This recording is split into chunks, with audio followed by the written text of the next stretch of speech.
저는 그냥 몰랐어요. 네. 그러니까는 오민혁 작가님 화점 책 나오기 전까지는 이렇게 작업을 하신지는 네이버에서 하신지도 몰랐고 그리고 그냥 뭐 개인 블로그나 이런 데서 연락하고 이렇게 하신 줄 알았고 그리고 뭐 오민혁 단편선이라는 이름을 들은 적은 있어요. 네. 들은 적은 있는데 저는 배도나 이런 데서 올라갔거나 그렇게 생각하고 있었거든요.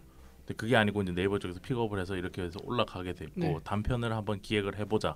단편으로 그리는 걸로 한번 해보자라는 얘기를 했고 자 그래서 네. 이제 네이버 남들은 모두 다 부러워하는 모든 만화가들이 새해와 연말 인사로 하는 내년엔 네이버에서 만나요. 거기 작가가 되셨어요. 이 당시에 보고 계셨어요? 네. 어떠셨어요? 아, 굉장히 폭발적이었습니다. 제가 반에 강사로 일했을 때 들어가면은 쌤 오민혁 단편선 보였어요 하면서 아 진짜로? 네. 아 진짜 진짜 다 그러면서 충격적인. 야, 와좀 봤어, 와 좀 대박이야. 와, 이 바둑 비유방 그거 봤는데 정말 충격적이었더라고요. 저도. 진짜요? 원래 그런 반응은 잘 안 나오지 않나? 그러니까요. 저도 그런 반응을 처음이었거든요. 근데 그 친구들이 굉장히 비주얼적이고 좀 키라키라한 것들을 좋아하는 친구였는데 키라키라는 어떻게 반짝반짝 빛이 나는 그런 색깔을 좋아하는 친구들이 이 화점이 가진 메타포라든지 그런 미장센에 대한 비유, 연출력에 굉장히 홀딱 빠졌더라고요. 그게 한번 참 더 신기했죠. 아, 이런 게 또 먹히는구나 이 꼬맹이들한테. 진짜 대단하다고 생각했어요. 그러면서 저가 은근슬쩍 야 내가 오민혁 오빠가 나랑 안 사인데 그때 한 1년 동안 연락이 없었었는데 아, 괜히 그래요? 아는 척하고. 그럼 이것도 안 물어보죠. 대학교에서는 그렇게 만난 거고 그러면 네, 이것도 학교 다닐 때 이렇게 된 거니까 네네. 그렇다고 볼 수 있겠고 그러면 그 뒤에 또 연락하기 시작한 거예요? 그때는 전 제가 기억하기에 꽤 자주 뵀었던 것 같은데 학교에서. 네, 학교에서 오감에 인사하는 거야 뭐. 아 근데 뭐 같이 또 이제 이한 작가님 말고 다른 또 만화 그리는 친구들이랑 모여 같이 밥도 먹고 그 같이 크루가 많이 있었죠. 놀았었어요. 네, 그 크루가 있어가지고. 자 그러면 이제 세팅은 다 됐어요. 네. 이제 네이버에서 하자 이렇게 하고 세팅하고 와 여기까지 오는데 힘들었다 네. 이렇게 왔는데 자, 좀 쉬었다 할까요? 아니. 잠깐 쉬었다 해도 되는데 어쨌든 그렇게 세팅되고 이제 하고 싶은 대로 하시오 이렇게 된 거잖아요. 네. 여기서부터 또 다른 이야기거든요. 완전히 어떠셨어요? 근데 그때 뭔가 좀 엄청 삘 받아가지고 되게 술술술 나왔어요. 아 진짜요? 근데 이제 그게 금방 바닥나게 했죠. 그래서 약간 연중의 위기가 왔는데 약간 연습한다는 감각이었기 때문에 조금 게다가 이제 화전미한 작품을 어떤 이제 만화를 그린다는 거에 대한 부담을 많이 내려놓은 상태였기 때문에 그 당시가 저의 가장 생산력이 높은 뛰어난 시기였던 것 같아요. 계속 단편을 거의 한 달에 하나 정도 속도로 계속 찍어냈거든요. 근데 이제 사실 여기 공개되지 않은 단편도 하나 있었는데 뭐 이제 그것까지 포함해서 꽤 많이 작업을 했었죠. 그렇게 해서 다음 나온 게 달리와 살바도르. 아 원래 근데 이제 화점이랑 달리와 살바도르 사이 아빠맨이라는 작업이 있었어요. 아빠맨. 네, 근데 그거는 어떤 좀 문제가 생겨서 연재를 포기하고 이제 그 이후의 작품만 공개하게 됐죠. 근데 이렇게 오민혁 단편선이 많은 작품이 올라가 있진 않아요. 그렇죠? 아 네네 그렇죠. 이 연중이 된 거라서 이 네. 과정을 좀 소개해 주시죠 이제. 일단 제가 여기서 그 한 룰렛이라는 작품까지 화전 포함해서 총 잘린 아빠맨까지 포함하면 5작품인데 그것까지 준비하고 이제 그 매듭이라는 만화부터 좀 실시간으로 주간 연재를 했었는데 제가 그때 너무 주간 연재를 우습게 알아서 할 수 있겠지 하면 생각했는데 안 되더라고요. 어떤 점이요? 일단은 제가 그때 배경을 이제 작업해주는 사람이 있었는데도 불구하고 네. 생각보다 게다가 이제 콘티도 다 나와 있는 상태였어요. 그리기만 하면 되는데 근데 생각보다 그리는 작업이 힘들더라고요. 한 거의 회당 게다가 분량이 사실 좀 많았어요. 한 그게 회당 일반적인 웹툰 70페이지인데 회당 70컷? 네 70컷 70컷 정도인데 매듭 같은 경우에는 회당 컷이 100컷은 넘어가요. 다 100컷은 넘어가고 막 150컷 이렇게도 나오는데 그러다 보니까 그걸 이제 주간 연재로 치려고 하다 보니까 펑크를 냈죠. 게다가 제가 좀 약간 그때 그냥 펑크 나면 그 사이에 내가 연재가 잘리는 아빠맨을 넣으면 되지 않을까 생각했는데 진짜 어림도 없는 저의 너무 그 오만한 생각이었고 그게 안 돼서 펑크도 한번 내고 중간에 연재하자마자 펑크 내고 겨우 가까스로 끝냈죠. 근데 끝내고 나면 이제 바로 다음 주에 해야 되는데 이제 그럴 준비된 건 아무것도 없고 하니까 연중을 하게 됐죠. 그래서 약간 준비해서 봄에 돌아오겠다 했는데 또 그 다음부터는 이제 더 이상 뭔가 그냥 운이 아니라 실력이 진짜 중요하게 된 것 같아서 뭔가 이제 독자분들이 기대하는 것도 이제 좀 보이니까 그게 슬슬 약간 부담감이 돼서 돌아왔던 것 같아요. 더 잘해야 된다. 약간 이런 마음. 약간 독자들의 마음에 드는 작업을 해야 된다. 그때부터 어찌 보면은 좀 압박감을 엄청 느꼈죠. 그때부터. 그리고 약간 제가 하고 싶은 것보다는 사람들이 하고 싶은 것들을 자꾸 의식하게 되다 보니까 그죠. 이도저도 안 되더라고요. 그 이전에는 없었어요 그런. 그 이전에는 그냥 진짜 내가 좋을 대로만 했는데 이제 지금은 그렇지 않죠. 지금은 약간 그 중간 지점에 와 있는 것 같아요. 제가 좋아하는 것과 그리고 어느 정도 내가 이 만화를 재밌게 볼 독자층을 의식하는 정도 지점에 와 있는 것 같아요. 예전에 이게 중요한지 아닌지 좀 잘 몰랐는데 자기의 만화를 재밌게 볼 수 있는 독자층이 누구인가를 인식하는 건 굉장히 중요한 것 같더라고요. 맞아요. 네. 네이버는 어떤 곳이요? 저도 사실 너무 짧게 경험해봐서 어떤 곳이다라고 말씀드리기 좀 어려울 것 같고 그때랑 또 지금 또 많이 바뀌었겠죠. 너무 달라진 것 같아요. 일단은 막 댓글 같은 경우도 약간 그 당시랑 분위기가 좀 많이 다른 것 같고 댓글 수 자체도 많이 이제 뭐 줄어들기도 했지만 글쎄요 네이버 일단은 이제 사실 한국에 있는 플랫폼 중에는 가장 많은 독자들한테 보여줄 수 있는 플랫폼인 건 거의 확실하기 때문에 그 지점에서는 정말 60-70%가 다 네이버만 보죠. 네. 더 됩니다. 더 솔직히. 근데 좀 개인적으로는 뭔가 이게 사실 만화도 그 모든 게 그렇긴 하지만 그 창작이 자본주의랑 이제 결합되다 보면은 좀 이제 양산형 작품들이 많이 나오잖아요. 그런 지점에서는 오히려 약간 초기가 좀 더 개성적인 작품이 많지 않았나 하는 그런 아쉬움이 있어요. 막 그 주호민 작가님이 한창 이제 신과 함께라던가 이런 작품을 할 때 정말 그때 개성적인 작품이 많아서 충격을 되게 많이 받았거든요.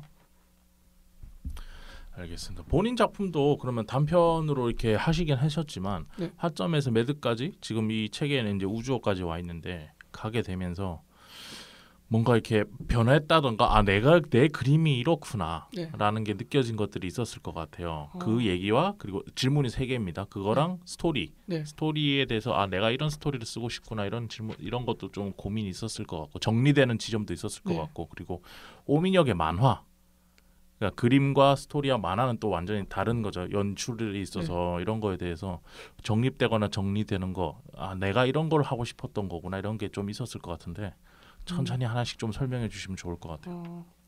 일단 만화 첫 번째 질문이 뭐였죠? 그림체에 대한 그림체에 대한 그리다 보면 정리되잖아요. 네네. 자기 그림체가 네네. 정립이 되고 그거에 대한 거 먼저 물어보고 싶어요. 일단은 이제 우주어까지 오게 되면서 그림에 대해서 확실하게 지향하는 바가 되게 확실해졌는데 일단은 무조건 만화의 그림은 잘 그리고 못 그리고를 떠나서 가독성이 가장 중요하다라는 거를 깨달아서 항상 그걸 중점적으로 이제 더 발전을 시켜 나가게 됐고 그리고 또 약간 스토리에 대한 질문 뭐였죠? 질문이 잘 기억 안 나네요. 그러니까 제가 하고 싶은 그러니까 이야기를 구성하거나 이런 거에 대해서 사실 근데 그림에 대한 생각보다는 사실 그림에 대한 생각은 처음 어떻게 보면 조금 고정돼 있어서 사실 그렇게 많은 생각을 하진 않았어요. 네, 물론 요즘에는 좀 이제 더 연구를 많이 해야겠다는 생각을 하고 있긴 한데 잠깐만요. 그럼 스토리 넘어가기 전에 네. 작가님 그림이 좀 독특한 거 아시죠? 네. 명암을 쓰지 않는다든지 네. 그리고 그거를 컬러로 다 네. 화점은 아니었죠. 컬러 뭐 회색과 검은색, 흰색도 컬러는 거니까 네. 그러니까 컬러 밸런스로 네. 그런 것들을 다 이렇게 해결하는 거잖아요. 네. 봤을 때 요새 독자들이 봤을 때도 요 정도면 읽을 수 있는 그림이야라는 그걸 다 하는데 그게 굉장히 어려운 거거든요. 네. 그런 점을 의식하시면서 작업하시는 게 아까 말씀하신 가독성에도 포함되는 내용인가요? 네네.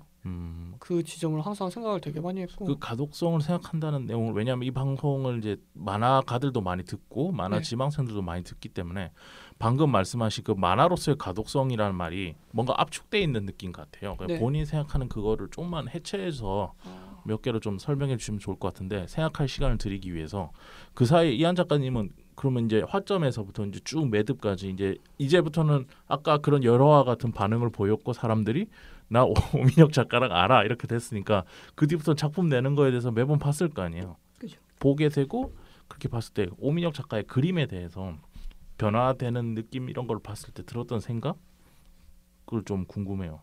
그 지점에서 전작을 봤었을 때랑 지금 전작이라면 공개되지 않은 그 작업실에서만 공유가 됐었던 그 전작을 한 시퀀스에서 두 시퀀스 그 정도만 봤었는데 그때는 확실히 이야기로서의 전달이 되는 시각적인 재미랑 특히나 컬러가 굉장히 예뻤었거든요. 디지털을 정말 채색을 진짜 끝내주게 잘 하시는데 전 솔직히 이 오민혁 단편선을 보고 왜 그 색깔을 가져오지 않았는지 정말 의아할 정도로 그것도 한번 물어보고 싶네요. 채색이 완전 쫙 빠졌어요. 화점 때. 다른 거 작품도 그런가요? 다른 작품 색깔이 빠졌다라는 게 이해되기에 컬러가 빠졌다 이렇게 생각될 수 있는데 그땐 더 다채롭게 뭔가 색을 쓰셨던 거예요? 풀 컬러였죠. 일주일에 한 편씩 그렇게 그릴 수 없어서 그런 건가? 그런 건가요? 아니요, 그렇지는 않고요. 본인 지향하는 바가 있는 것 같은데. 네. 그러면 초기 작품 좀 봐야겠네. 언제 한번 보여주세요. 뭐 조금 이따 뭐 보여드릴 수 있으면 보여드리겠습니다. 조금 이따 시간 괜찮으시죠? 왜냐면 그걸 알아야 또 얘기가 될 것 같으니까. 그땐 또 완전 달랐구나. 네, 완전 그때는 색을 뭐 진짜 막 레이어를 엄청 씌워가지고 지독하게 작업했죠. 컬러 막 고민하는 데만 몇 시간씩 고민해서 치료했었어.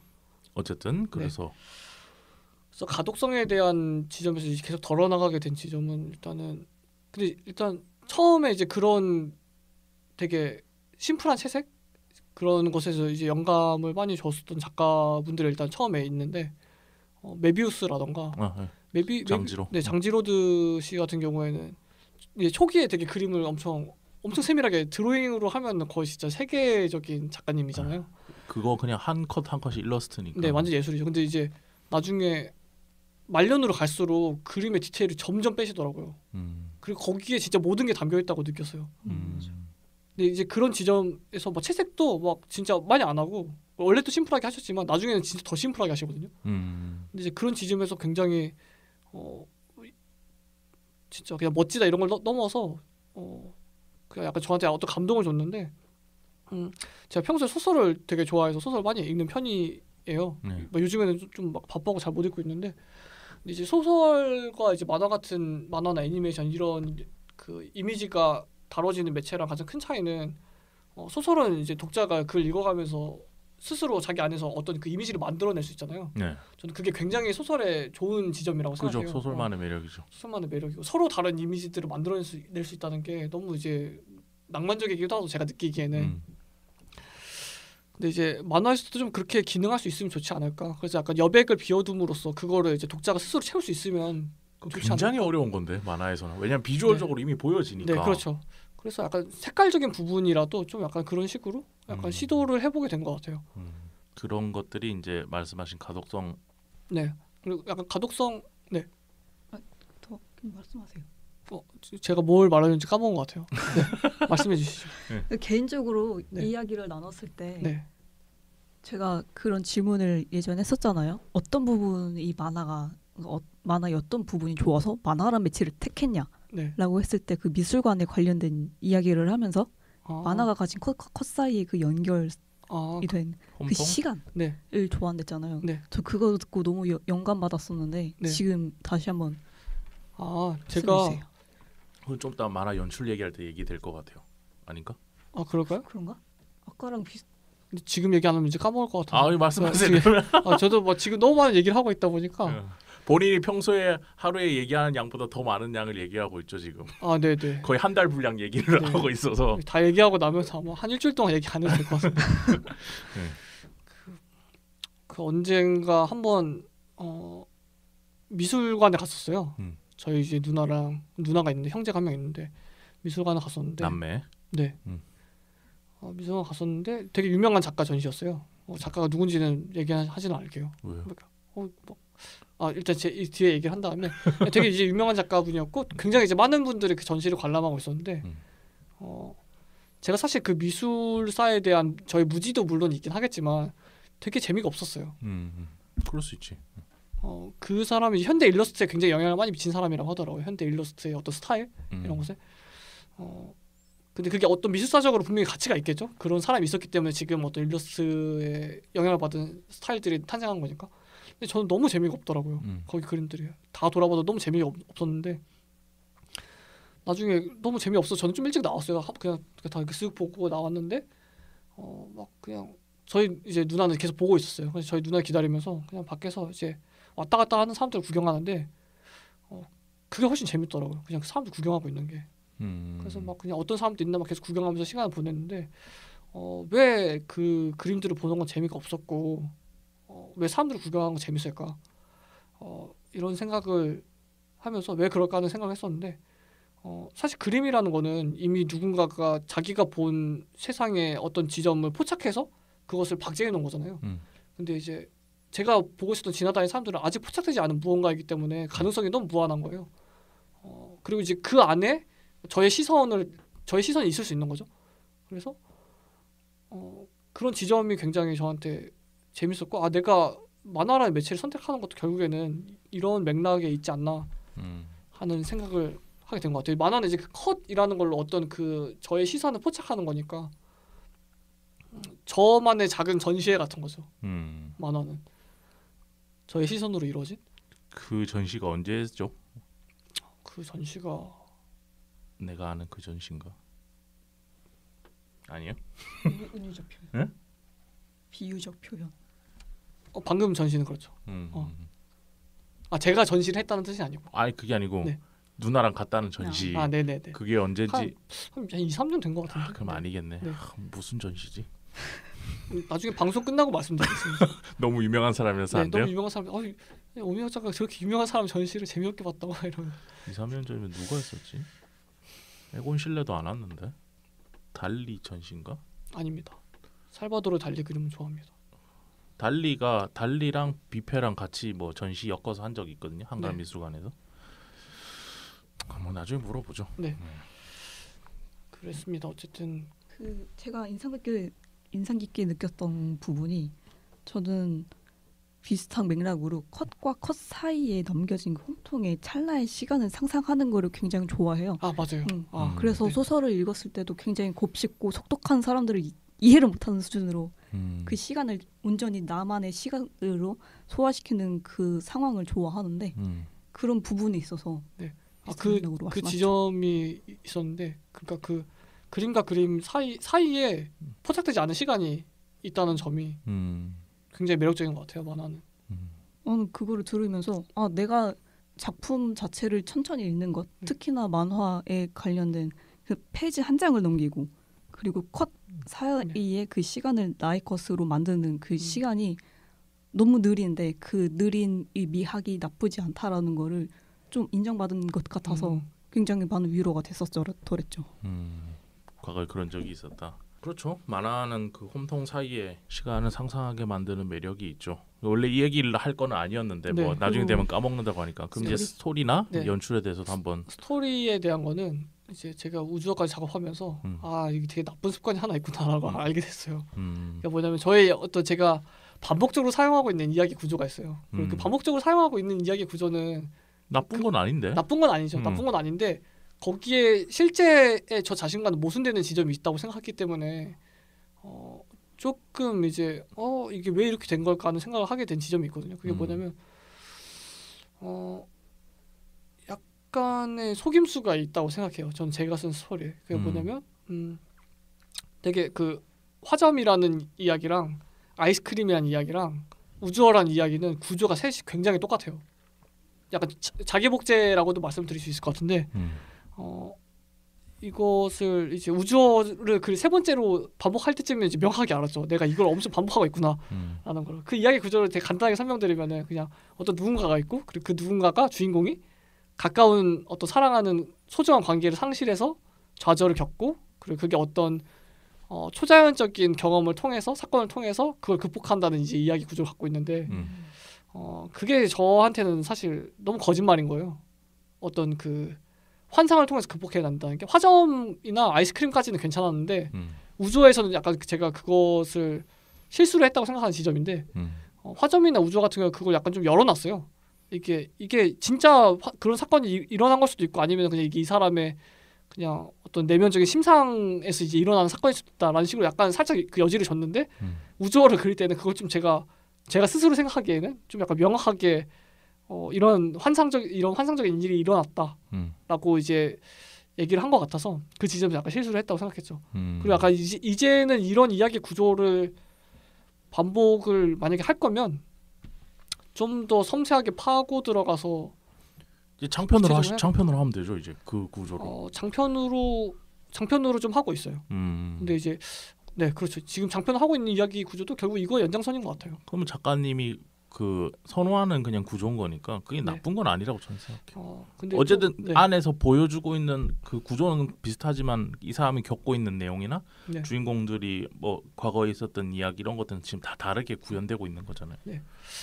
네, 아직 제가 이 테마를 다루면서 이 테마를 제대로 완성해 본 적은 없다는 생각이 들어서 아마 가능하면은 장편으로 좀 제대로 끝을 보고 열린 결말로 딱 끝내버리는 경우가 많았다라고 생각하시는 건가요? 아니면 그러니까 이제 간단하게 말씀드리면 어떤 관계 상실에 대해서 어떻게 대처할 것인가에 대한 이야기가 되는데 그것에 대해서 사실 저는 제대로 된 결론을 제가 아직 내리지는 못했다고 생각해요. 그래서 약간 장편에서는 좀 그것을 어떻게 실제로 현실을 살아가는 우리들도 계속 겪는 일이잖아요. 그래서 그걸 어떻게 극복할 것인가에 대해서 좀 얘기를 잘 해보고 싶어요. 지금 준비하고 계신 건 그런 거다. 네.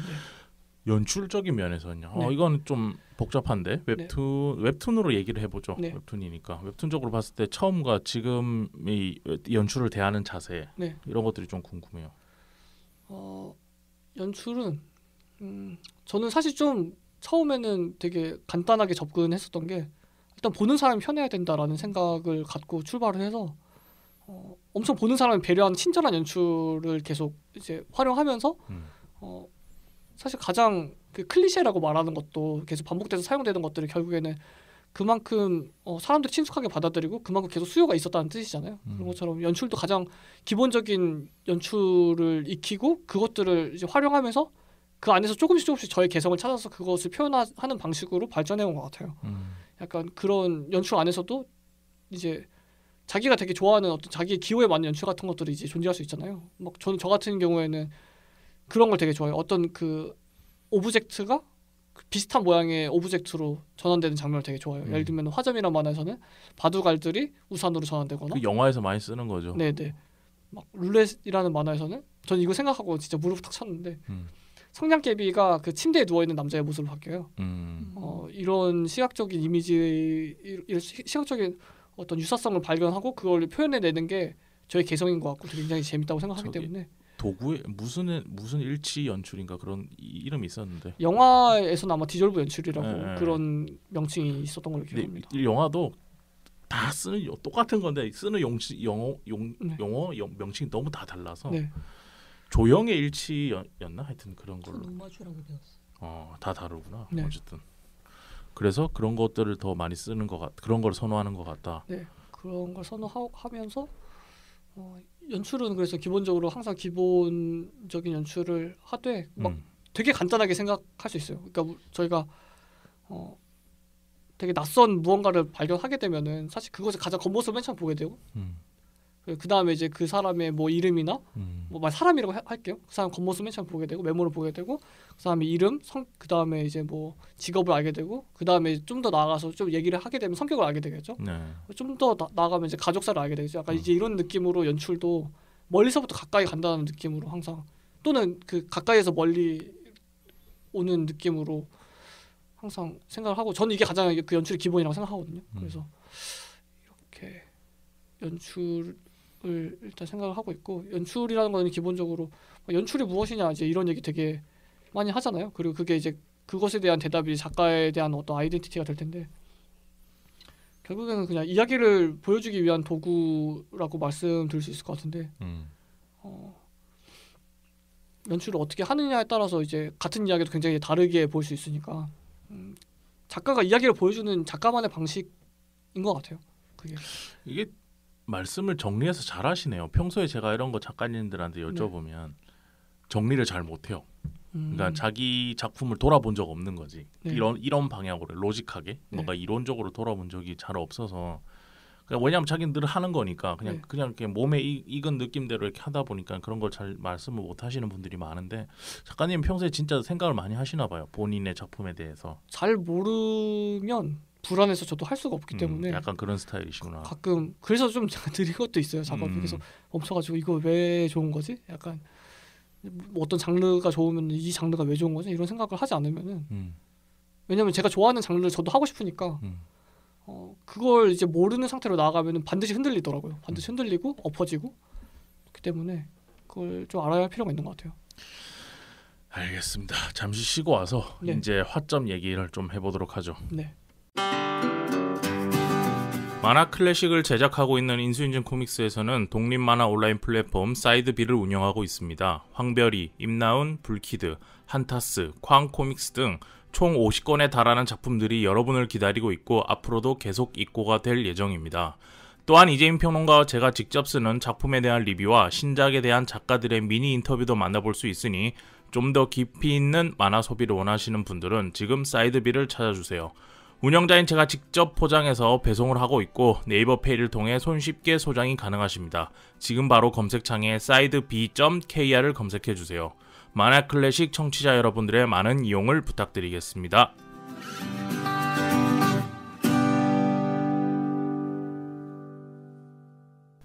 자, 잠시 쉬고 돌아왔습니다. 오늘은 유어만화에서 화점을 내신 오민혁 작가님 모시고 얘기를 나누고 있습니다. 아마 잠깐 소개해드릴 내용이 있어요. 지금 인수인증 코믹스가 이재민 평론가님과 함께해서 홍콩 봄 초단편 만화 온라인 전시회를 지금 온라인에서 전시하고 있습니다. 2019년부터 홍콩에서는 국가가 무엇인지 또 시민이 무엇인지를 질문하는 사건들이 일어나고 있습니다. 최근에는 코로나19의 여파로 그 형태는 좀 바뀌었지만 그래도 홍콩에서는 많은 시민들이 본인들이 이루고자 하는 바를 위해 우리가 과거에 겪었던 일과 흡사한 시대를 지금 지나가고 있죠. 그래서 이웃 국가인 저희가 한국에서 한국의 만화가 17명이 홍콩에게 보내는 응원의 메시지를 담아서 온라인 전시회를 준비했고 지금 전시회가 진행되고 있습니다. 아마 6월 25일까지 진행될 것 같은데요. 검색창에 springhk.imweb.me를 치고 들어오실 수도 있고 스펠링으로 불러드릴게요. springhk.imweb.me를 치고 들어오실 수도 있고 또 아니면 인수인증 코믹스 인스타 계정에 링크 프로필에 링크 걸어놨으니까요. 거기서도 확인하실 수 있고 아니면 저희 인수인증 코믹스 홈페이지죠. inco.kr 여기로 접속해서 들어오시면 가장 최근에 진행되고 있는 프로젝트라서 제일 대문에 제일 앞에 뜹니다. 그래서 그 포스터 클릭하시면 곧바로 온라인 전시장으로도 입장하실 수 있으니까요. 한번 오셔서 17명의 작가님들의 작품을 감상하시면 좋을 것 같습니다. 앞으로도 저희는 홍콩 관련해서는 계속 저희가 주목을 해야 된다고 생각을 하고 있고요. 저희가 어떻게 할 수 있는 건 없지만 결과론적으로 도와드릴 수 있는 건 없지만 응원하고 전 세계에서 지켜보고 있다 이런 것들을 계속 푸시를 해줘야 홍콩 사람들한테 좀 더 힘이 실릴 것 같습니다. 그래서 진행하고 있는 거니까 관심 있으신 분들은 한 번씩 들어와셔서 보셨으면 좋겠습니다. 제가 오민혁 작가님을 알게 된 자꾸 한 번씩 헷갈릴 때 있어요. 최준혁 작가님이랑 이름에서 뭔가 이상하게 헷갈릴 때가 있어요. 그래서 어쨌든 그분도 다음에 한번 만나 뵐 건데 유어 만화 이제 거북이 북스죠. 거북이 북스에서 운영하고 있는 유어 만화에서 화점 단편 작품 중 하나인 화점을 내세워서 이제 단편선이 나왔어요. 화점 오민혁 단편선 이게 올해 나온 거죠. 1월? 2월에 나왔네요. 네. 2월에. 근데 이거 그거 뭐지? 예약이 된지는 좀 오래됐다고 들었어요. 네. 계약은 그때 연재 직후에 했으니까. 아 진짜요? 네. 몇 년이 지나서 제가 원고를 드렸죠. 그렇군. 몇 년 지나서 원고를 주셔서 그렇게 진행된 거예요? 아니면 출판사 이사님께서 이제 언제 원고를 주실 거냐? 아직 계약도 끝나겠다 이제 말씀하셔가지고. 그렇구나. 저는 오민혁 작가 그 이사님한테 반대로 들었거든요. 네. 자기들이 묵혀뒀다 이렇게 들어서 좋게 말씀하시네. 남욕하거나 이럴 분은 아니라서 네네. 좋은 분이라서 그렇구나. 그럼 오민혁 작가님 원고가 좀 늦어진 거였군요. 네. 제가 그때 되게 고민을 많이 해서 화점 같은 경우도 수정을 해야 되나 이게 제가 바둑을 모르는 상태로 그렸다 보니까 약간 이게 혹시 바둑을 두시는 분한테 좀 약간 신뢰가 되지 않았나 이런 태도가 이런 생각이 들어서. 근데 타이포만 조금 바꾸시고 나머지는 네. 뭐 꽃 이런 거 아까 보니까 그런 거 날리시고 이런 거 말고는 거의 그대로 하셨죠. 컬러만 좀 줄이고 흑백에 맞게 좀 줄이고. 어때요? 책은 좀 잘 나온 것 같아요? 근데 굉장히 저는 받고 좀 감동했죠. 약간 내가 생각한 느낌이다. 이 무게감도 딱 좋고 두께도 딱 좋고. 거위북수가 책을 잘 만들어요. 네. 거기가 어때요? 받았을 때 이제 처음으로 자기 작품 책이 나온 거잖아요. 네. 책으로. 근데 사실 이게 너무 오래전에 낸 작품이다 보니까 좀 느낌 미묘하더라고요. 약간 이상한 조바심도 생기고 책을 받으니까 빨리 차기작도 빨리 그래서 보여줘야겠다. 약간 생각도 들고. 또 이렇게 책으로 갖는 게 역시 정말 좋다. 이 질량감이 약간 진짜 이 책이 정말 이 이야기가 실제한다라는 느낌을 줘서. 이한 작가님은 어떠셨어요? 이거 보시고 나서 사셨죠? 네네네. 어때요? 살짝 저는 다른 의미로 너무 두껍으면 안. 요새는 두꺼운 책이 잘 안 팔리긴 해요. 요새는 이거의 한 절반 정도 트렌드예요. 그래서 작가님 작품이 따로따로 팔면은 따로따로 이렇게 나오잖아요. 네. 그러면은 요새 트렌드 요새 여기서 하시는 단편 그 분량 정도 네. 요 정도 한 중편이죠. 뒤에 네. 그런 것들을 내면은 차라리 더 잘 팔릴 수 있어요. 인디 쪽에선 네. 요새는 그런 트렌드라서 그런 의미로 좀 두껍게 느껴졌다라고 생각하시는 건가요? 그렇죠. 요새 뭐 대부분 작가들이 보면 작품이 두꺼우면 사람들이 안 산대요. 아까 읽는 거에 부담을 느꼈어요. 네, 그런 것도 있고 이미 너무 많은 콘텐츠에 소비를 하시면서 살기 때문에 사람들이 굳이 쓸데없는 이야기라고 생각하는 부분들이 있잖아요. 이야기를 하다 보면 비슷한 클리셰, 비슷한 감정들 그거 그냥 한두 마디면 무슨 관계인지 다 이야기될 것들을 원래 예전에는 막 여러 개 길게 써주잖아요. 작품들마다. 근데 그걸 너무 많이 중첩돼서 보다 보니까 이제 그런 거에 대해서 지치는 거지. 똑같은 걸 또 읽어야 되니까. 그래서 요새는 그래서 타이트하게 빨리 미드나 넷플릭스 오리지널 이런 거 드라마나 이런 거 보면은 스토리 사건 전개 엄청 빠르잖아요. 네. 그게 이유가 이미 다 알기 때문에 네. 그 이상에 대해서 이렇게 똑같은 걸 반복하기 싫어한다고 하더라고요.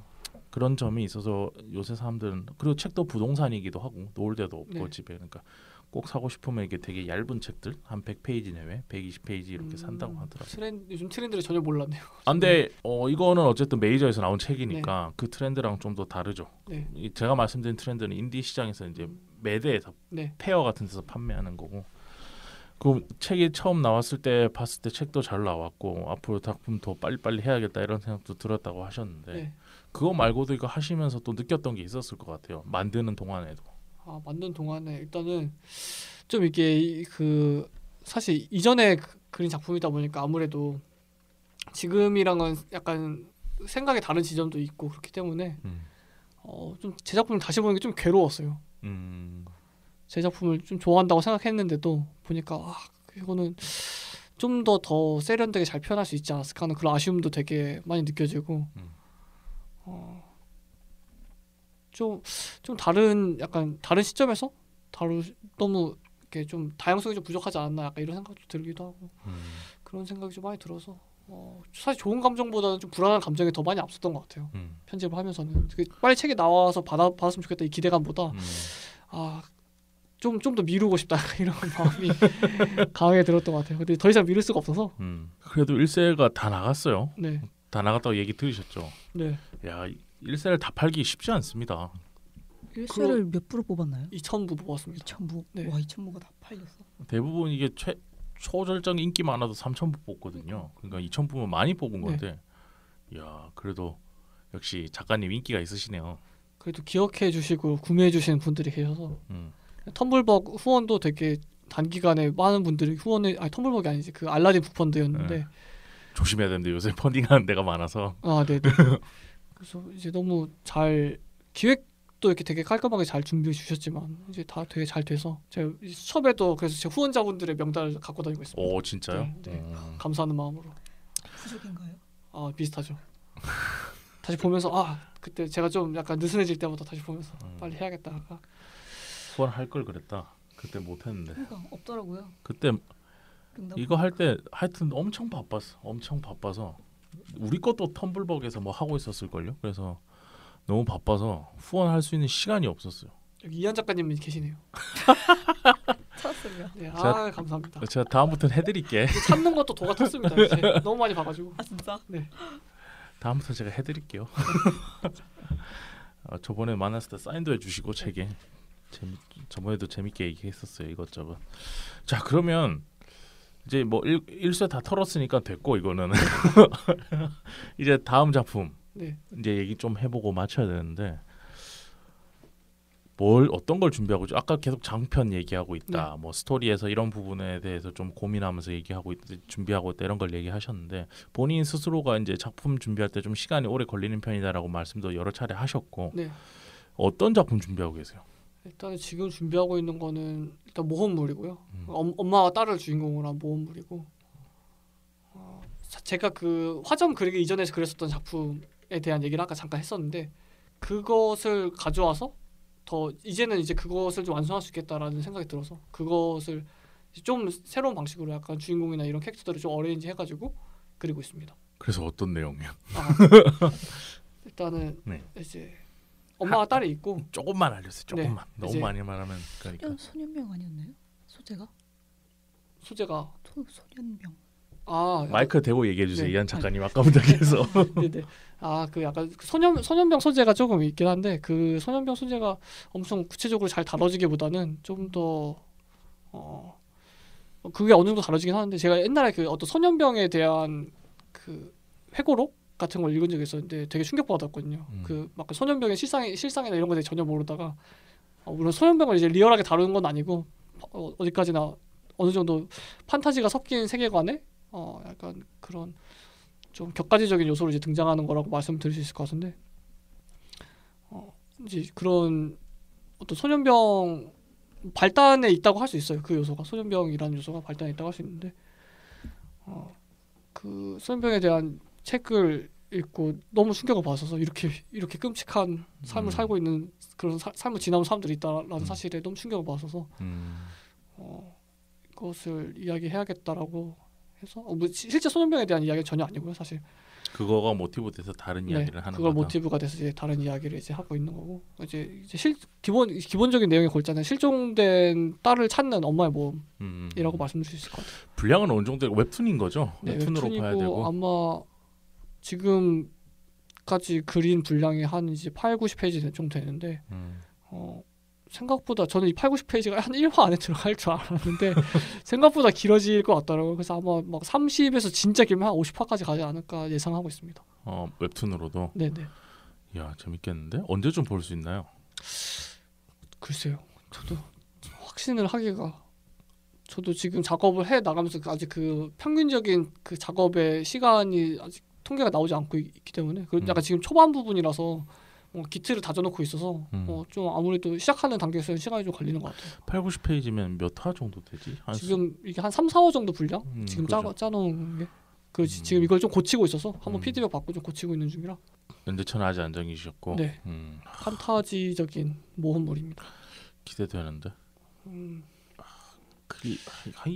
이게 라디오 방송이니까 한 컷이라도 보여주세요 막 이렇게 할 수도 없고 뭔가 근데 이제는 좀 조심스럽게 말씀을 드리면은 그 옛날이랑 다르게 작품을 이제 쓸 때에 대한 태도가 많이 달라져서 옛날에는 걸작을 쓸 거야라는 마음 때문에 이렇게 하다가도 많이 엎었어요.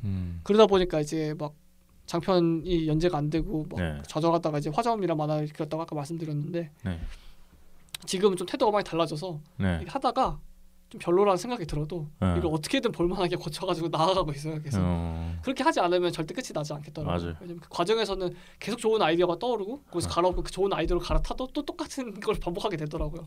그래서 이제 몇 년간의 경험으로 이제 되게 이제 좀 너무 뼈저리게 깨닫게 돼서 일단 어떻게든 끝까지 가자 하는 마음으로 어떻게든 살려서 가고 있습니다. 그래서 뭐 볼만할 수도 있고 좀 그렇지 않을 수도 있습니다만은 재밌을 거예요. 그럴 거라고 기대합니다. 네.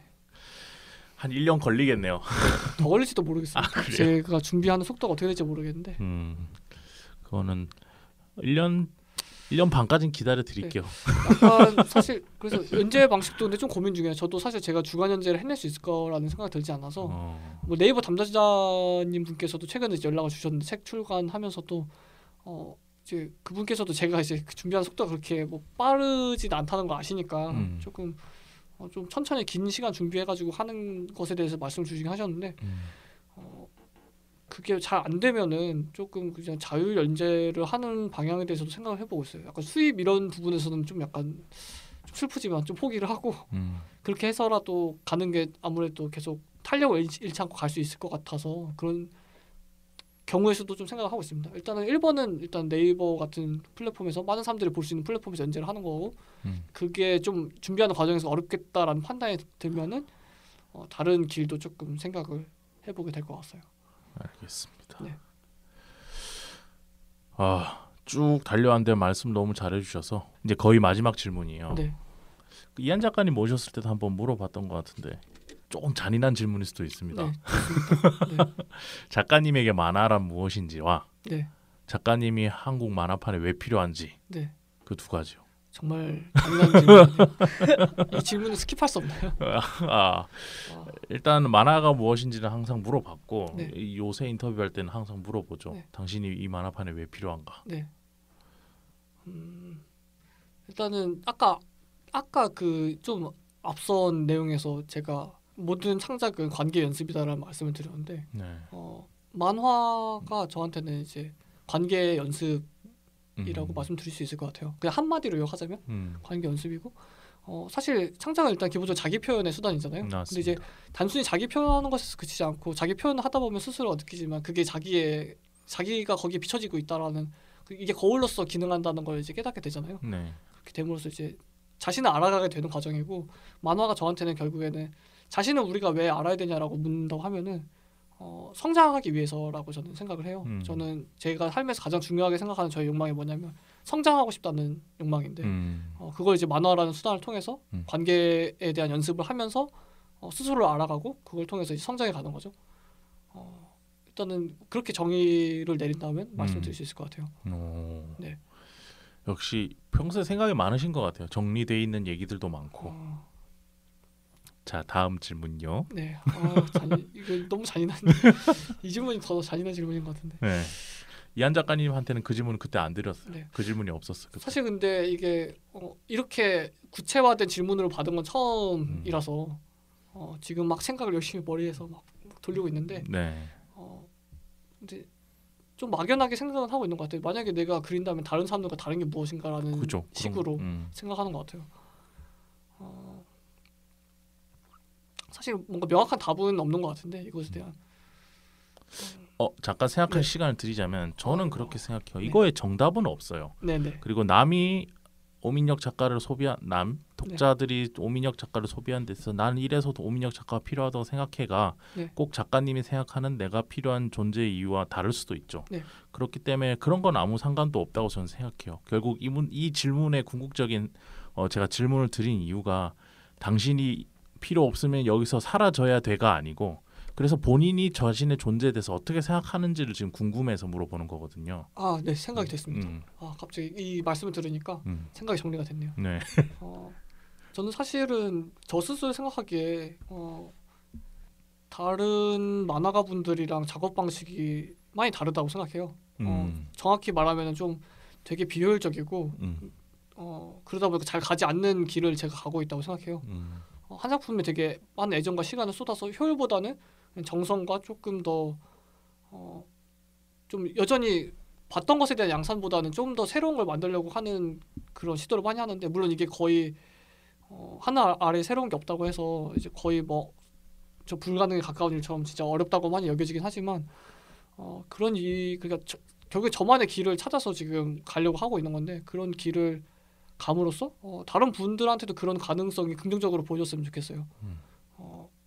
이게 사실 우리가 많은 한국이라는 환경 안에서 어떤 교육 환경 안에서도 그렇지만 뭔가 다들 우리가 비슷한 길을 가도록 이렇게 많이 이제 사회적으로 뭔가 요구를 많이 받잖아요. 그게 이제 안전한 길이고 학습되다 보니까 그렇게 생각되고 스스로도. 근데 그렇게보다는 좀 그냥 각자의 길을 찾아가는 게 불안할지라도 훨씬 더 스스로를 잘 알게 하고 성장할 수 있게 된다고 생각을 해요. 그렇기 때문에 좀 그런 것에 대한 어떻게 보자면 설레를 좀 만들고 싶어요. 새로운 길에 대한. 네. 이렇게 해서도 끝까지 갈 수 있다. 이렇게 해서도 다들 이제 효율적이고 뭔가 돈을 많이 버는 방향으로 고민을 많이 하고 하지만 이렇게 가서도 좋은 결과물을 낼 수 있고 이렇게 가서도 훨씬 더 새로운 걸 만들 수도 있다라는 좋은 얘기네요. 네. 저도 그런 생각이 있거든요. 네. 완전 다른 길로 가서 이렇게 해보자라는 생각. 이 질문을 이한 작가님한테도 오늘 드릴까? 다음에 이한 작가님이랑 또 신작 내셨을 때 또 모실 일이 있을 테니까 이거는 그때 가서 얘기를 하도록 하고요. 자, 오늘 인터뷰를 얘기를 잘해주셔서 끊지 않고 쭉 갈 수 있어서 정말 좋았고요. 다시 들어보시면 조금 그거 거기서부터 이제 어떨까요? 제가 알 바 아니죠. 거기서부터는 이제 작가님이 이제 말하신 거니까. 원래 근데 한 2시간 얘기하고 나면 본인은 무슨 얘기했는지 몰라요. 네, 기억이 안 나요. 머리가 새하네요. 모든 걸 쏟아냈기 때문에. 자, 오늘 이한 작가님 말씀할 시간이 많이 없으셨는데 평소에 끼어들고 싶었는데 지금 그 라디오에 끼어들 틈새가 없더라고. 미안합니다. 저도 뭔가 그 두 분께 질문을 좀 많이 드리고 싶었는데 질문하세요. 그럼 하나씩 할 수 있는 시간 드릴게요. 저희 50분, 55분에 나갈 수 있으니까. 그럼 저한테 해주셨던 질문을 그대로 드리자면 성희수 작가님 생각하시는 만화, 이한 작가님 생각하시는 만화란 무엇인가에 대한. 그때도 한번 만화가 뭔가 물어봤죠. 아마 이런 얘기는 아마 서로 두 분께서 많이 하실 것 같긴 한데 저는 궁금해서. 기억이 안 나요. 근데 뭐라고 답했는지 제가. 왜냐하면 그때의 성인수와 지금의 성인수는 또 완전히 다른 사람이라서. 그럼 지금의 성인수는 어떻게 생각하시죠? 저한테 만화가 저 개인적인 거죠. 그러니까 만화가 무엇이다 정의하는 거는 이미 스콧 맥클라우드가 해놨기 때문에 그 얘기는 할 필요 없고, 저한테 만화는 일단 표현 수단이죠. 그러니까 저는 음악도 할 줄 알고 작곡도 할 줄 알고, 그리고 뭐 에세이 책도 낸 적 있고 유화도 판 적 있고 뭐 기타를 할 수도 있고 기타 치는 것도 할 수 있고, 하여튼 예술과 관련된 거 이것저것을 많이 해봤어요. 근데 하면서 느끼는 건데, 그냥 성인수를 잘 활용해서 뭔가 하고 싶은 얘기가 있는데 그 중에 여러 가지 표현 수단 중에 하나가 만화인데 나는 그 중에 만화를 지금 제일 좋아해. 그게 그 정도인 것 같아요. 그래서 언젠가는 이 바닥에 실증 나면 그때 가면 딴 거 하면 되고 또 딴 거 하면 되고, 근데 예술이라는 영역을 벗어나지는 않을 것 같아요. 뭐 그 정도 얘기하면 되나요? 그 정도 얘기하면 되고, 오늘 어떠셨는지 물어보면서 끝내려고 그래요. 오늘 어떠셨는지랑 저희 방송 이름을 아직 모르실 수도 있겠지만 만화 클래식이라는 방송인데 대부분 인터뷰하시는 분들이 방송 이름 몰라요. 왜죠?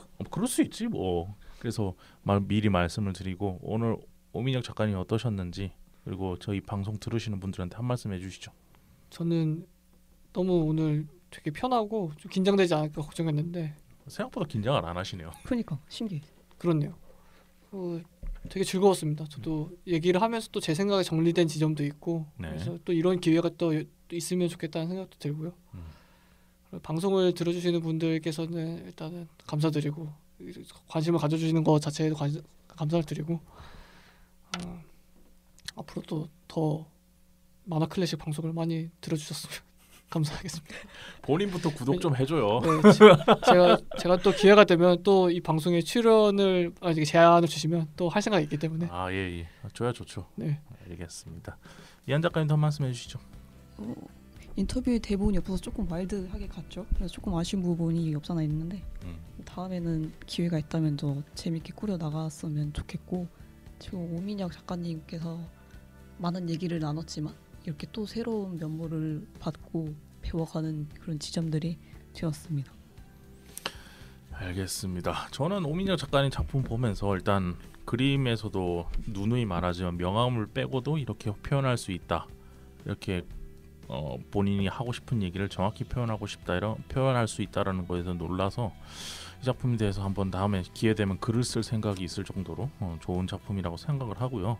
그리고 1세가 다 나갔다는 거는 그만큼 사람들이 좋아할 만한 내용으로 가득 차 있다라는 거니까, 오늘 방송 들으신 분들 혹시 관심이 생기시면 저희 사이드 b.kr로 오시면 핫점 판매하고 있으니까 지금 4권 들여놨는데 여러분께서 더 사주시면 더 많이 들여놓을 수 있습니다. 한번 구매해서 읽어봐 주시면 좋을 것 같고, 앞으로도 좋은 작품 많이 만들어 주실 거라고 저는 생각하고, 오늘 밝혀주신 얘기를 들어보니까 앞으로도 계속해서 만화를 그리실 것 같네요. 그래서 나중에 40, 50 돼서도 좋은 만화 많이 만드시고 그때도 모실 수 있었으면 좋겠습니다. 자, 오늘 방송 여기까지 하겠습니다. 두 분 고생 많으셨습니다. 아이고 감사합니다. 수고하셨습니다.